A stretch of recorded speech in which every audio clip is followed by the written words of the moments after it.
বার্কারের মতে আইন কী?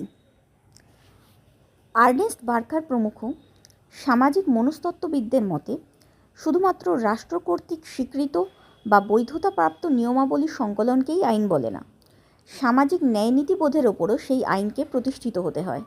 অর্থাৎ বৈধতা এবং নৈতিক মূল্য উভয়ই আইনের অপরিহার্য এবং অবিচ্ছেদ্য উপাদান। যেমন সতীদাহ প্রথা প্রচলিত সামাজিক রীতিনীতির সমর্থনপুষ্ট হওয়া সত্ত্বেও তার আইনি বৈধতা না থাকায়, অর্থাৎ আইনিভাবে তা অবৈধ হওয়ায় সেই রীতি বিলুপ্ত হতে বাধ্য হয়।